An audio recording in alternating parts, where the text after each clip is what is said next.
மேம்படுத்தப்பட்ட சமூக பொருளாதார வளர்ச்சியை அடைய மக்களுக்கு வழிகாட்டுவதே மக்கள் நீதி மையத்தின் முதன்மை பணி.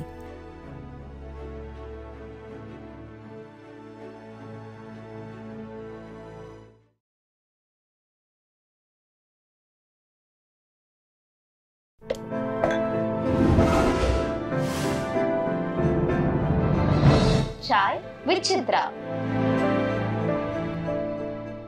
அப்போ அந்த இன்சிடெண்ட்டை பற்றி உங்ககிட்ட பேசியிருக்காரா? எம்ஜிஆரை சுட்ட இல்லை, அது வந்து எம்ஜிஆர் ஐயாவும் தாத்தாவும் நெருங்கிய நண்பர்கள். முதல்ல ஆமாம், உட்காரவே மாட்டாங்க. ஆமாம், அவர் அப்படியே உட்கார மாட்டார். எப்போ பார்த்தாலும் எம்ஆர் ராதா பார்த்தா நின்றுடுவார். நின்று போய்ப்பார், தள்ளி போய் எங்கே மறைஞ்சி சேர் போட்டு உட்காருவார்.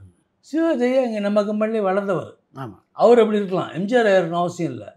அவர் வேறு கம்பெனி, ஆமாம், வேறு பாய்ஸ் கம்பெனி. ஆனால் அந்த மரியாதை, சீனியாரிட்டி, அந்த மரியாதை கொடுத்தாரு. ரெண்டு பேரும் ரொம்ப க்ளோஸ் நட்பு இருந்திருக்கு அவங்க உள்ள. இவர் சீனியர், இவர் ஜூனியரு. இதுதான் நட்பு. காலையில் எம்ஜிஆர் எங்கள் வீட்டுக்கு வந்து தேனாம்பேட்டை வீட்டு கேரம் ஆட எங்கள் அப்பா சொல்லுவார். எங்கள் அப்பா எக்ஸலண்ட் பிளேயர் கேரம் போர்டில், திருச்சி டிஸ்ட்ரிக்ட் வின்னர் அவர். எக்ஸலண்ட் ஆடுவார். நானும் விளாடுவான் கேரம். கேரம்னா பைத்தியம். அப்போ தாத்தா பற்றி, எம்ஜிஆர் தாத்தா நட்பை பற்றி எங்கள் அப்பா சொல்லியிருக்காரு. ஆல்மோஸ்ட் ஷூட்டிங்கில் இங்கே தான் வந்துடுவார். கஜபதினு தான் பண்ணு கேட்பார். என்ன கஜபதி என்ன இருக்காரா? உடனே வந்துடுவார். தாத்தாவுக்கு உடம்பு சரியில்லைன்னா உடனே எம்ஜிஆர் அதை பார்த்து பணம் கவரில் போட்டு வச்சுட்டு மறைச்சி வைப்பார். வச்சு மாத்திரைலாம் வாங்கி கொடுப்பாரு. தாத்தா வாங்கி வச்சுப்பாரு. ஏன் அதெல்லாம் என்ன அந்த இவர் நிறையா சம்பாரிச்சிட்டு இருக்காரு. இல்லை இருக்கட்டேண்ணே, அந்த அன்பு பாருங்கள். இப்படி தான் பண்ண. ஆனால் ரெண்டு பேருமே எதுக்காக சுட்டோன்றத காரணமே சொல்லாமே சுற்றுறாங்க. ஆமாம், அப்போது எவ்வளவு தூய்மையான நட்பு பாருங்கள். நட்புக்கு உதாரணம்னா எம்ஜிஆரையும் தாத்தாவும் தான். இந்த ரசிகர்களுக்கு தெரியாது, கட்சிக்காரனுக்கு தெரியாதெல்லாம். அதாங்க தாத்தா சொல்லுவார், நானும் எம்ஜி ராமச்சந்திரன் நண்பர்கள். ஏதோ கோவத்தில் அடிச்சுட்டு கம்பல் அடிப்போம், கத்துலாம் கத்தி. அன்றைக்கி துப்பாக்கி இருந்தது, சுட்டுட்டேன். சுடுதான் பாட்டேன், சுட்டுச்சுன்னுவார் சிங்கப்பூர் ஸ்பீச்சில். ஆனால் அது தவறுன்னு உணர்ந்தார் பின்னாடி. அப்படியா? ஆமாம், நிறைய பேர் இந்த மாதிரி கொலை வழக்கில் சுட்டாங்களோ செத்தாங்களோ. லக்ஷ்மிகாந்தன் கொலை வழக்கு அப்புறம் பாருங்கள், என்எஸ்கே படம் இல்லை, பாகவதரனுக்கு படம் இல்லை, எல்லாம் அவுட்டு. பியூ சின்னப்பான்னு படம் இல்லை, காலி. ஆனால் தாத்தா மட்டும் எம்ஜிஆர் ஐயா சுட்டுட்டு வந்து படம் இருந்தது, நாடகம் இருந்துச்சு, படம் இருந்துச்சு. சாகும் போது அவர் தலைமாட்டில் 50,000 பணம்னு கஜபதி கலெக்ஷன் போயிட்டு வந்தார். கிட்டத்தட்ட 1 லட்சம் வந்து கொடுத்துட்றேன். அந்த காலத்தில் 1 லட்சம் எவ்வளோ பெருசு? 79ல் 1,50,000 அவர் காசே இருக்குண்ணே இருக்குது. சாகரைக்கு சம்பாரிச்ச மனுஷன். ஆமாம் ஆமாம். அது மட்டும் இல்லை, சாகர அன்னைக்கு நாடகம், செத்து பணம் எடுக்கிற அன்னைக்கு பணம் போதுன்னு பேக்ரவுண்டில் சினிமா மாறினேன். ரத்தக்கண்ணீர், தேவராளில் எம்ஆர் ராதாவின் ரத்தக்கண்ணீர். ரத்தக்கண்ணீர் நான் 50 வயசு நடித்தேன்னு முடியல. டாக்டர் சொல்லிட்டான், பார்த்தான் என் டாக்டர், ஃபேமிலி டாக்டர், இந்த நாடகம் நடித்தா சீக்கிரம் செத்துருவேண்ணா, உனக்கு பிபி சுகர் இருக்குது, ஷூட்டை போய்டணும். 72 வயசில் ஹார்ட் வால்வு பிரச்சனை இருக்குது அவருக்கு. டாக்டர் சொல்லிட்டுருக்கான், இவர் கவலைப்படல, ஊசியை போட்டு போயிடுற நடிக்குது. அவருக்கு ஆசை மேடையில் சாகணும்னு. ஆனால் அந்த ஆசை நிறைவேறிச்சு. செத்து போனும்போது ஓவர்லேப்பில் அவர் போஸ்டர், அன்னைக்கு நாடகம் அவர் போனவுக்கு ஆசை ஆகுது. அண்ணன் எந்த ஸ்ரீரங்கத்தில் பெரிய போராட்டம் பண்ணாரோ, ஆனால் அதே மலைக்கோட்டையிலையும் ஸ்ரீரங்கத்துலேயும் பூவாக கொட்டியிருக்காங்கண்ணே. அப்போது நல்ல எவ்வளோ நல்லது பண்ணியிருப்பார். கோவிலுக்கு வேண்டியும் செய்வார், இந்த வேலையும் செய்வார். ஆனால் நடிகை வேலை வந்து இதுதான் எடுத்துக்க முடியாத. டம்ளரில் ஊற்றினா டம்ளரு, அண்டாவில் ஊற்றினா அண்டா, கேணியில் ஊற்றினா கேணி, கடலில் விட்டா கடல். என்னை பொறுத்த ஒரு கடல் தான். அருமை அருமை. அவரை கணிக்க முடியாதுன்னு, இன்னும் செய்வார்னு சொல்ல முடியாது. அதுக்கு ஏன் உதாரணம் சொல்கிறேன்னா, எப்பயுமே ஒரு விஷயம் நீங்கள் கேள்விப்பட்டிருவீங்க, ஒரு பர்டிகுலர் கார் வந்து நடிகர் பேர் சொல்லக்கூடாது. ஆமாம், தெரியும். அவர் வந்து தாத்தா வந்து, எப்பா அந்த வண்டியை கொடுப்பா, வீட்டுக்கு சாப்பாடு தரணும்னா, இல்லைண்ணே அது வந்து இந்தியாவிலே காஸ்ட்லியான வண்டி. அப்படியா, சரி சரி சரி சொல்லிவிட்டு சாமான் காதை கடிச்சிருக்கார் தாத்தா. அடுத்த நாள்ண்ணே அதே வண்டி எடுத்துக்கிட்டு, அந்த வண்டிக்கு என்ன வேலைன்னா, எங்கள் தோட்டம் கிளம்பகம் தெரிஞ்சு ஊமைன்னு சுருட்டை ஊமை கோவணத்தை தான் இருப்பார், சட்டை பேஸ்ட்லாம் கட்ட மாட்டார். சுருட்டையும் அப்படி தான், கோவணம் தான், சமயக்காரன் வருது. அந்த அண்ணன் வந்து நான் கேள்விப்பட்டிருக்கேன், நெருப்புலாம் அப்படி கையில் அள்ளி போடுவாராம். நெருப்பு கட்டியில் கரு வறுத்து போச்சு. அவங்கெல்லாம் ஏற்றி சாணி வக்கிபரி ஏற்றிட்டு அப்போல்லாம் 7 to 5 கால் ஷீட். நம்ம ஆமாம் ஆமாம் 9 to 6 கிடையாது, கிடையாது. 7 to 5. காலையில் 6லேருந்து 7 எல்லா ஸ்டுடியோவுக்கும் சாணியும் வக்கிபரியும் கோவணத்தோட உட்காந்துன்னு ரவுண்டு வரணும், எல்லா ஸ்டுடியோவும் ரவுண்டு. அந்த திருப்பி மத்தியானம் பிரேக் டைம் வந்து 12 to 1 1 to 2 break time 1 hour முன்னாடி எல்லா ஸ்டுடியோ இதே ரவுண்டு போகணும். திருப்பி ஈவினிங் 4 to 5 அப்போ வந்து கோடம்பாக்கம் கேட்டு தான், பிரிட்ஜு கட்டில் தேனாம்பேட்டு வீட்டில் வரும். வந்தால் அதே மாதிரி ரவுண்ட்ஸு 3 நாள் ரவுண்ட் அடித்தாருங்க. முடிஞ்சு போச்சு. 3 மாதத்துக்கு எந்த ஹீரோயின் ஹீரோ எவனுமே இந்த கார்லையும் வரல. எல்லா அம்பாசிடர் வந்து இறங்கினாங்க ஒயிட்டாக. ஏன்னா இவங்க போவாங்க, ராதாங்க சாணி ஏற்றுறேன் அந்த வண்டிப்பா, வக்கிபரி ஏற்றுற இந்த கோவணம் கட்டில் ஆள வந்தாங்களாப்பா அந்த வண்டி பண்ணிட்டாங்க. அப்போ எதுக்கு இது சமாளிச்சு அவர் சொல்கிறார், அவர் கஜபதி சொல்கிறார், யோ கஜபதி வாடா போடாங்க சொல்கிறார். யோ வாயா போயேன் அவரு கஜபதி எல்லாம் நினச்சிட்டு இருக்கானுங்க கார் வசதியானது. கார் வெறும் தகரையா, மனுஷனுக்கு தான் மரியாதை, தகரத்துக்கு மரியாதை கிடையாது. நம்ம கூத்தாடி இதில் போனால் மதிப்பான்னு வாங்குகிறோம், அவ்வளோதான். எல்லாமே 2 தான் வாங்குவார். டாட்ஜ்னா 2, சவர்லெட்னா 2, பொண்டாட்டி மாதிரி இல்லை 2 தான் வாங்குவார். இதோட பெரிய highlight president of India doctor Radhakrishnan, அவர் மெட்ராஸ் வரார். இங்கே செக்ரட்டரியேட்டில் சொல்லி பேசி ஐஏஎஸ் அதிகாரி பெரிய பெரிய அதிகாரிலாம் வீட்டுக்கு வராங்க. நியூஸ் படித்தா தான் வந்திருக்கான் ஐஏஎஸ் அதிகாரி. வாங்க ஐயா வாங்க, படித்தவர்னா பயங்கர மரியாதை. பியூசி படித்து சார்னு கூடுவார். இதோட இங்கே சித்தப்பாவோட ஃப்ரெண்டு பியூசி படிக்கிறாங்க. வாங்க சார் அப்படின்னு. சித்தப்பா ஐயா நைனா சார் நீ அவன் சின்ன பையன், அவன் பையன் மாதிரி அவன், நீ சும்மா படித்தவங்களாம் தனி மரியாதை தரணும், தப்புடா. ஏன்னா தான் படிக்கலன்றனால அந்த மரியாதை, படித்தவங்க அந்த அளவு ரொம்ப மரியாதை. வாங்க சார் வாங்க சார், நீங்கள் என்ன சார் என் வீட்டில் ஆச்சரியமாக இருக்குது, நீங்கள்லாம் பெரிய ஆளுங்க படித்தவங்க கூத்தாடி பயில தேடி வந்திருக்கீங்க, என்ன விஷயம் சொல்லுங்கள். ஒன்றும் இல்லையா, அது மாதிரி டாக்டர் ராதாகிருஷ்ணன் ஐயா வராரு, உங்கள்கிட்ட தான் பெஸ்ட்டு கார் உங்கள்கிட்ட தான் இருக்குது, வேறு யார்கிட்டையுமே இல்லை, எல்லாம் விசாரிச்சு பார்த்துருவோம். இந்த வாராஜா டாப் தூக்க வண்டி தெரியுமா? ஆமாம் அந்த வண்டி நினைக்கிறேன், I think so, if I'm right. But some car they come and asked தாத்தா. சார் தப்பாக எடுத்துக்காதீங்க, இது கூத்தாடி போய் ராதாகிருஷ்ணனுக்கு வாங்கின வண்டி, டாக்டர் ராதாகிருஷ்ணனுக்கு வாங்கின வண்டி இல்லை. ஃபஸ்ட்டு வார்த்தையே தப்பாக தெரியும். அடுத்து 2வது கூட பாருங்க, சார் நான் கூத்தாடி இதில் போனால் தான் எனக்கு மரியாதை. டாக்டர் ராதாகிருஷ்ணன் யாரையா முதல் குடிமகன், அவர் பஸ்ஸில் போனாலும் மரியாதை, நடந்து போனாலும் மரியாதை, அவர் எங்கே இந்த காராலே அவர் மரியாதை போகுது. அதனால் நானே வச்சுக்கிறேன் அந்த வண்டியை, வேறு வண்டி பார்த்துப்போம், நான் வண்டிலாம் தர முடியாது. இதே வேறு ஒரு நடிகனாக இருந்தால் பிரசிடண்ட்டு காரை கொடுத்து அதை வச்சு காரையும் பண்ணலாமா, யூஸ் பண்ணிக்கலாமா, அந்த எண்ணமே எல்லளவும் இல்லைண்ணே. தான் தன் உழைப்பு கடைசி வரைக்கும் யாருக்கு பயப்படலண்ணே, பிரசிடண்ட்டுக்கே பயப்படல. அப்புறம் என்ன உண்மைதான். இப்படி ஒரு நடிகனையோ ஒரு தனிப்பட்ட மனிதனையோ வாழ்க்கையில் நீங்கள் பார்த்துருக்கீங்களா? இல்லை கேள்விப்பட்டிருக்கீங்களா? இன்னி வரைக்கும் பார்க்கல, இனியும் பார்க்க முடியாதுண்ணே. ஒரு ராதா தானே, ஒரு நடிகை வேலை தானே இந்த உலகத்துக்கு, ஒரு வாசு எம்ஆர் வாசு தானே. ஏன்னா எங்கள் தாத்தாக்கு ரைட் ஹேண்ட் எங்கள் அப்பா தான். எந்த பிரச்சனை வாசு தான் ஃபஸ்ட் அர்த்தம், எங்கடா வாசு அடுத்தது இல்லைண்ணா, அது என்னமோ அவர் புல்லை வச்சுக்கிட்டு தான் அவர் அப்பா ஒல்லியாக இருப்பார், அவ்வளோதான். ராஜ்கிரண் ஃபைட்டு மாதிரி தான் நான் கண்ணால் பார்த்தேன். டாக்ஸி ஸ்டாண்டில் பர்கிட் ரோடு ஓரத்தில் இந்தியா காஃபி ஹவுஸ்ன்னு, அப்பா நானும் இடத்துக்கு போகிறோம், அங்கே டாக்ஸி பிடிக்க போகிறாரு, ஏதோ இடக்க பிடிக்க கொஞ்சம் வார்த்தை விட்டான். இவர் தெரியுமே டாக்ஸிக்காரன் 10 பேர் சேர்ந்துட்டான்னு. அண்ணன் இது என் தாய் சத்தியமாக சொல்கிறேன்னு, இது நான் மட்டும் பார்க்கல, எங்கள் மாமா இறந்துட்டார் இப்போ, நாகு அங்கிள் சொல்லிட்டு அமெரிக்காவில் இருக்காங்க, ராணி ஆண்டி அத்தை.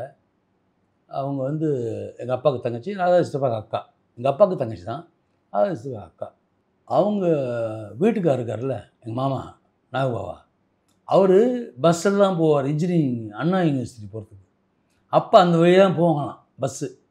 அப்போ இறங்கிட்டான், ஐயோ வாஸ்தாராக இருக்குது. அண்ணன் நான் பார்க்குறேன் ஒவ்வொருத்தனுக்கு அப்போ ஃபுட்பால் பிளேயர் ஒல்லியாக இருப்பாருங்க, எங்கள் அப்பா குண்டெல்லாம் அப்புறம் தண்ணியை போட்டு குண்டாயிட்டார். அண்ணன் ராஜ்கிரண் ஃபைட்டு தானே, கையெல்லாம் அடிக்க மாட்டாருண்ணே, காலில் ஒரு ஆளுக்கு ஒல்லி சொத்துன்னு அப்படியே சொத் சொத் சொத் சொத், அதான் 10 பேர் படுத்துட்டான். இது என்ன பலம், போன் ஸ்ட்ரென்த்தில் பவர்.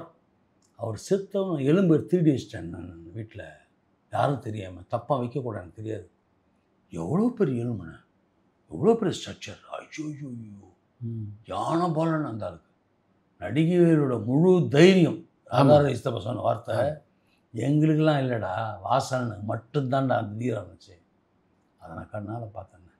அதனால தான் தாத்தாவும் பயங்கரமான போல்டு. இவ்வளோ பேசாமல் சும்மாவாக வரும் ஆள், சும்மா 5 அடி இருக்க மாட்டார். ஆனால் தைரியம். அவர் பெரிய ஃபைட்டரு. புள்ள வளர்ந்தவொன்னே அதை தளபதி ஆகிட்டார் அவரை. வாசுடைய நடிப்பு திறனை வந்து பல மேடைகளில் நடிகர் எம்ஆர் ராதா பாராட்டியிருக்காரு. ஆமாம், மிகச்சிறந்த நடிகர். அதை நீங்கள் எப்போது நேரடியாக பார்த்து ரசிச்சிருக்கீங்களா? நான் தாத்தாவோட கடைசி நாடகம் நான் பார்த்தது. எம்கே ராதான்னு தலைமை, எம்ஆர் ராதையா தூக்கு மேடை. ஒரு சீன் வரும், டீச்சரை வச்சு, ஸ்கூல் டீச்சரை வச்சு வேலைக்கு வைப்பார். டீச்சர் அம்மா, உங்களுக்கு திங்கள்லேருந்து சனிக்கிழமை வரைக்கும் வேலை கிடையாது ஸ்கூலில், ஞாயிற்றுக்கிழமை மட்டும் அப்படியே ஸ்கூலில் சுற்றி பார்த்துட்டு வந்துடுங்க, அவ்வளோதான் அவங்க வேலை.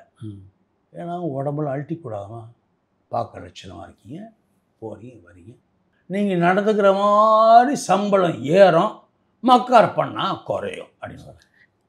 எப்படி அட்ஜஸ்ட் பண்ணால் ஏறும் குறையும். காலகட்டம் 2-3 சீன் 4 சீன் போனோன்னே இந்த மாதிரி உண்டாயிடும்.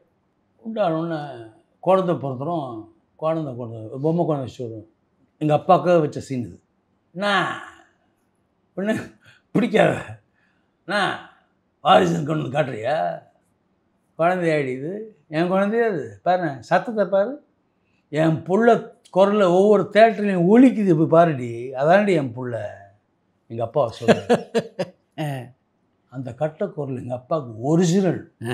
ராதா ரவி சித்தப்பாவும் நானும் நாங்கள் செயற்கையாக கொண்டு வரோம். ஆனால் எங்கள் அப்பாவுக்கு ஒரிஜினல் வாய்ஸ். ஆனால் நடிப்பு பார்த்தீங்கன்னா தாத்தாவோட ஸ்டைல் வேறு, அப்பா வேறு மாதிரி. காவிய தலைவி பார்த்தீங்கன்னா போதும், தாத்தா கிட்டே தொட மாட்டார், தனியாக அடிப்பார், தனியாக ஸ்கோர் பண்ணுவார். அவருக்கு பெரிய பேர் வாங்கி கொடுத்த ஒரு விஷயம் என்னென்னா, இதை தாத்தா நான் வட்டப்படுத்தி பேசுகிறேன். அவர் மலை, இமய மலை, எங்கள் அப்பா மடு தான். ஆனால் அந்த காவித்தலை வேஷம் மட்டும் நடிகை வேலையாக பண்ணியிருந்தா கூட அவ்வளோ பெருசாக சக்ஸஸ் ஆகிருக்காரு. ஏன்னா இது வேறு ஸ்டைலில் பண்ணியிருப்பார், ஆமாம், காமெடி ஆக்கிட்டு இருப்பார். அது சீரியஸ் வில்லன், சீரியஸ். அந்த ஆந்திராக்காரன் அந்த கோட்டு ஜிப்பா வீடு பிடிச்சி அப்படி வச்சு இங்கே வச்சுட்டு ரஜினி சார் அப்புறம் ஸ்டைல் பண்ணார். இவர் அப்பே பண்ணிட்டார், இங்கே வீடு வைப்பார், இங்கே கொளுத்துவார், அதை மாற்றி இங்கே கொளுத்துவார். ஐயோ நடிப்பு கடைசி கிளைமேக்ஸு, ஐயோ நல்ல ஒரு இங்கிலீஷ் வார்த்தை, இங்கிலீஷ் அப்பா பேச தெரியாது, தாத்தா மாதிரி தான் வரும். ரெஸ்டிக்யூஷன் ஆஃப் த கான்ஜுகல் ரைட்ஸ், கணவன் மனைவிக்கு தரக்கூடிய இழப்பீடு, அதை சொல்லுவார். பேசிட்டு போகிறேன், பொண்ணு கல்யாணம் கொடுக்க போகிறாங்க வக்கீலுக்கு, ஜெமினி மாமா, அவரு ஜெமினி மாமா, சௌகாஜன் சொந்த படம்.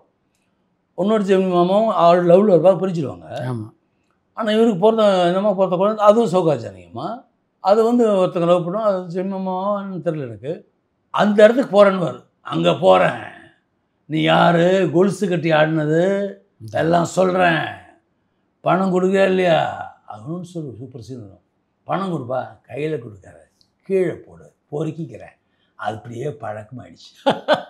அது எப்படி போய் பேசுவார்னா, டப் டப் டப் தபல் எல்லாம் வாசிப்பாருங்க, தபல் அடிச்சே பேசுவாருங்க. ஐயோ பாலச்சந்திரையா ரொம்ப பெரிய ரசிகன் அப்பா. இல்லை பெருசாக பாராட்டினார் அவர். ஐயோ அவர் வாயால் பாடுறாங்க, பெரிய விஷயம்னு என்ன பர்ஃபார்ம் பண்ணியிருப்பாருன்னு. அந்த கடைசி சீனை ஷூட் பண்ணுவாங்க அந்தம்மா, அதனால் பொண்ணு வாடகை போய் சுற்றுவாங்க, கிளைமேக்ஸு தான். அந்த படத்தை மட்டும் பார்த்தீங்கன்னா நடிகையில் மேட்ச் ஆகாத, தாத்தாவால் செய்ய முடியாத ஒரு காரியத்தை அது ஒன்று பண்ணாரா. இன்னொன்று காரியம் பண்ணியிருக்காரு பாரத விலாஸ், சிவாஜி ஐயா, விகேஆர் ஐயா, அப்பா, ஆமாம், 4 பேர். இதில் எல்லார்கிட்டையும் காசு இருக்கும் வீடு வாங்குறதுக்கு, அப்பா கிட்ட காசு இருக்காது. இவர் கதாவாசம் கரெக்டாக பைப்புக்கு தேடி அழைச்சிக்கிட்டு இருப்பார். கடைசி நேரத்தில் வீடு பத்திரம் பண்ணும்போது கையில் காசு இருக்காது. நாயுடு நீ வா கேஸ் போடுப்பா, இல்லை என்கிட்ட பணம் இல்லை, நீங்கள் வாங்கிக்க பரவாயில்ல, நான் இங்கே அதை இடம் பார்த்து தேட்டரை அழ வச்சிருவேன். இந்த அழ வைக்கிற தன்மை தாத்தாவிடம் இல்லை. அவர் நினச்சாலும் முடியாது. அழுவு சீன் எம்ஜிஆர் ஐயம்மா தான் இல்லை ரத்த கண்ணியில் வேற மாதிரி அழுவார். அது ஒரு சில ஆகிடும், அடி போயிடுவார். அந்த மீட்டர் பிடிச்சிடுவார். இந்த இயல்பாக அழகு வராது. ஆனால் அப்பாவுக்கு வந்தது ப்ளஸ் பாயிண்ட். பேத்தாஸ் எங்கள் அப்பா மாதிரி செய்யவே முடியாது. எங்கள் பரம்பரையிலே அவர் மாதிரி அடிக்க முடியாது பேத்தாஸ். சிவாஜியை வச்சுக்கிட்டு கிளாப்ஸ் வாங்கினான்னா பாருங்களேன், அழுகுற சீனில் எவ்வளோ ஒரு விஷயம் அது. சிவாஜியை பெரிய மலை, அந்த மலையை வச்சுட்டு கிளாப்ஸ் வாங்க முடியுமா? அடிப்பான் கிளாப்ஸ். வீட்டில் எப்படி இருப்பார் ஒரு அப்பாவா? ஐயோ, மிகப்பெரிய பாசமான தந்தை, தாய் பாசத்தை மிஞ்சக்கூடியவர் எங்கள் அப்பா. ஷூட்டிங் பிஸி, மீட்டிங் பிஸி எல்லாம் இருக்குமா. எனக்கெல்லாம் எண்ணெய் தேய்ச்சி குளிப்பாட்டி ஞாபகம் இருக்குண்ணே. அதுவும் நான் நல்ல வயசு வந்தோன்னே ஸ்விம்மிங் அனுப்புவார். சைக்கிள் போடணுவார். பைக்கில் வாங்கி தர மாட்டார். எங்கள் பசங்க அடிபட்டுருவாங்க. பைக் சைக்கிள் மாரி எக்ஸசைஸாக ஸ்விம்மிங் நல்லா பண்ணிட்டுவா. YMC அவர் அவர் வந்து குதிச்சிலாம் காம்ப ஸ்விம்மிங் கற்றுக் கொடுப்பாரு, எல்லாம் செய்வார். வீட்டில் வந்து பார்த்தா அன்றைக்கி பரோட்டா சமயக்காரம்மா கால் உடஞ்சிற அன்றைக்கி நானும் என் தம்பி ராஜகோபால் நடத்தேன். இன்னொரு தம்பி பாலாஜி தான் என் கூட பார்த்தேன். ஆக்சுவலாக அவனுக்கு சின்ன பசங்க. ராஜகோபால் வந்து இன்னொரு அம்மாவோட பையன். அவன் நான் நல்லா சாப்பிடுவோம். அண்ணன் அவரே பருமாறுவான் சொல்லிட்டு. நானும் எவ்வளோ பரோட்டா சாப்பிடுவீங்க? 25 பரோட்டா சாப்பிடுவேன். பாயா வேண்டாம் ஹோட்டலில். நல்லா சாப்பிடணும் அவர். நாங்கள் மட்டும் இல்லை, வேலை செய்கிற சமைக்கிறமாக்கு 4 பசங்க எல்லோரும் ஒன்றா குறைப்பார். ஒன்றா சாப்பிடணும், நல்லா சாப்பிடணும், ஒன்றா சாப்பிடணும். வேலைக்காரங்க அந்த வித்தியாசம்லாம் கிடையாது. தாய்க்கு சமமாக இருந்தார் எங்கள் அப்பா. அதான் சொல்லுனேன், பெற்றதுனால தாய் மேலே பாசம் எனக்கு. எங்கள் அப்பா பெக்கலைன்னா கூட தாயை தாண்டி ஒரு படி மேலே போயிட்டாருங்க. எப்படி இருந்தது அவருடைய இழப்பு? நான் எப்படி வாழப்போறேன்னு பயந்துட்டேன். ஆனால் ஒன்றுண்ணே, சேலம் ஸ்டீல்ஸ் இருக்குல்ல, அந்த ஓனர் வந்து இப்போ MP பிரபு காங்கிரஸ். எங்கள் அப்பா இப்போ காங்கிரஸ் இருந்தார். இதை கோச்சிக்கிட்டு திமுகலாம் இருந்தார். கடைசி காலகட்டத்தை கோச்சி காங்கிரஸ் பண்ணுறாரு. இந்த பக்கம் திமுககாரன்னு திட்டுறது, இந்த பக்கம் அதிமுக திட்டுறது. வேஸ்ட். டாக்ஸிலாம் அப்போ கார்லாம் இல்லை. டப்பன்னு அடிச்சேன். டேய், நான் அந்த கடைசி நாடகம்னு அருப்புக்கோட்டை. நான் எதுக்கு போயிருக்கேன்னா, கணக்கு பிள்ளை மாதிரி கேஷ் வச்சுட்டு கணக்கு சம்பளம் பேட்டா கொடுக்குறது. சித்தப்பா வரல. நான் சொல்கிறேன் எங்கள் அப்பாட்ட. நடிகை நான் வெளியே தெரிஞ்சது ராதிகா அம்மாவால் தான். ராதிகா அம்மா மட்டும் இல்லைன்னா இன்றைக்கி சினிமாவில் நான் நோவேர். அதே மாதிரி ராதாரவி சித்தப்பாவில் ஒன்று சொல்லணும். மேம்படுத்தப்பட்ட சமூக பொருளாதார வளர்ச்சியை அடைய மக்களுக்கு வழிகாட்டுவதே மக்கள் நீதி மையத்தின் முதன்மை பணி.